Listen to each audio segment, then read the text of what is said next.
That's the one. Drive it up. Good. Good. That's good. Drive it up. Let's go. Let's keep.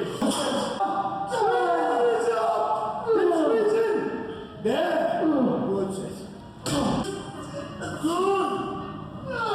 And patients that are using steroids and all the, possible side effects and coming off and all that stuff. I don't really have any of that. So I just went cold turkey. And after... Back in my prime, I would take more chemicals in a single day than most people consume in a lifetime. I had a regimented schedule of pills, powders, and injections that would shock even medical professionals. Today, at 63, I struggle to drink enough water to keep my aging body functioning. The irony isn't lost on me. The man who once meticulously tracked every gram of protein now battles with the simplest element of survival. Are you enjoying this story? Good times, Jimmy Walker? Then help the channel with your subscription. Look, 94.8% of the people who watch these videos are still not subscribed to the channel. If you are part of that group, take the chance and subscribe now. It's free, and that way you'll keep receiving amazing stories from TV shows we still miss. Oh, and don't forget, at the end of the video, you'll find more stories like this one. Dorian Yates' words echo as images of a solitary man training in the dimly lit corner of a Birmingham gym fill the screen.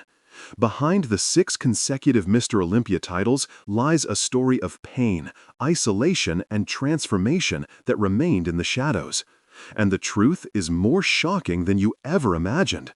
The man known as the Shadow forged his physical empire away from the spotlight in a small, decrepit gym called Temple Gym.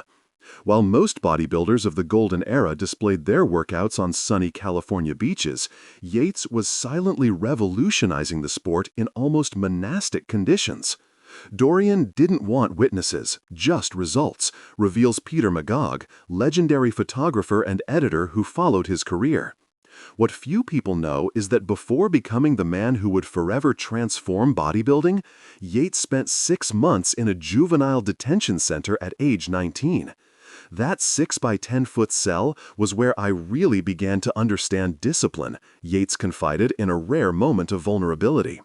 It was in that hostile environment that Dorian discovered weights and began an obsession that would alter the course of his life and the sport. Yates' rise coincided with the decline of Lee Haney's era, the 8-time Mr. Olympia champion. The contrast couldn't be more dramatic. Haney, charismatic and open to the public, versus Yates, taciturn and reclusive. Every great sport needs contrasts, rivalries, even if they're more perceived than real, explains Joe Weider, founder of the IFBB. What remained hidden for years was the veiled hostility of the American bodybuilding industry toward the introspective Brit. Internal IFBB documents, only recently revealed, show attempts to modify judging criteria to favor more aesthetic physiques after Yates' first victory.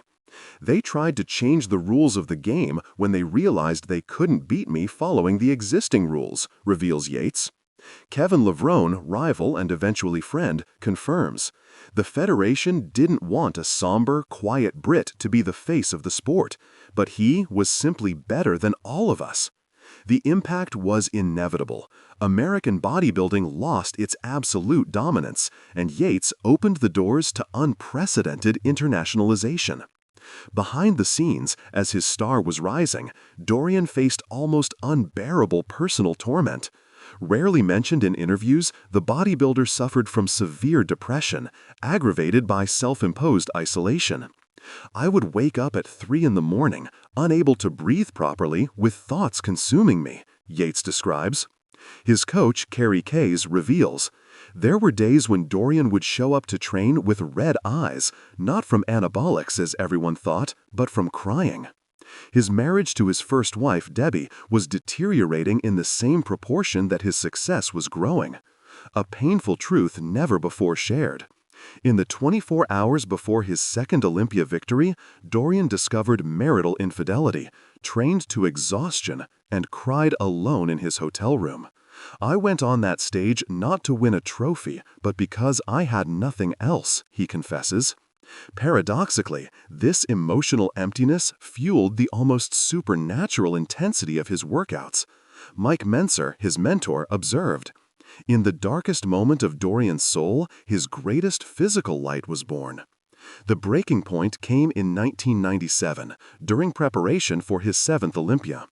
Training alone, as he always did, Yates was executing a one-arm row with 400 pounds when he felt the snap. "It wasn't just my triceps that ruptured that day, it was my identity," he reveals. Yates trained the last 6 weeks before the competition under the effect of morphine. While the public only saw the impassive champion lifting his 6th consecutive trophy, the backstage reality was one of physical agony. Ronnie Coleman, who would become his successor, witnessed, "I saw Dorian backstage, unable to lift his right arm without help. At that moment, I understood the real meaning of determination." The decision to retire was made not on stage, but in an emergency room in London 3 weeks after the victory, when doctors presented him with a choice. "Either you stop now or you'll permanently lose partial use of your right arm."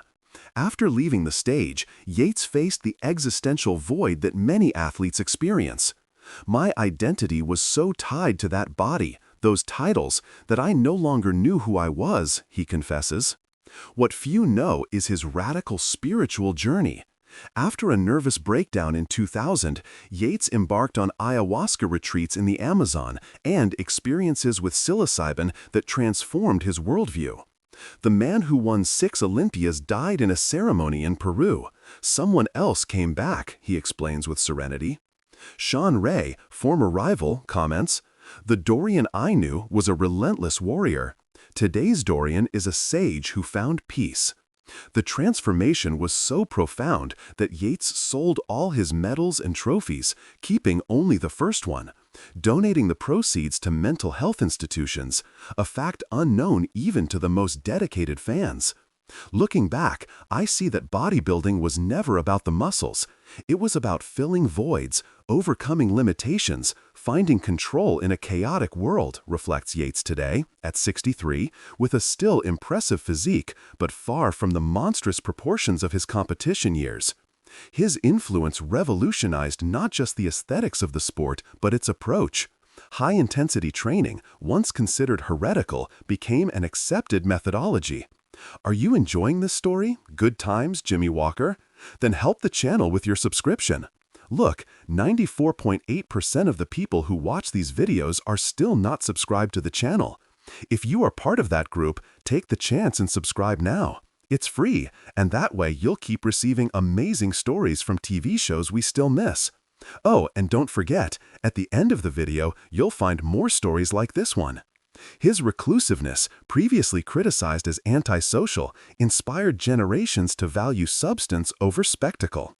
"Perhaps my greatest contribution wasn't showing how to be a champion, but how to survive after no longer being one," he concludes, with the wisdom of someone who has lived at the extremities of human experience, in both shadow and light.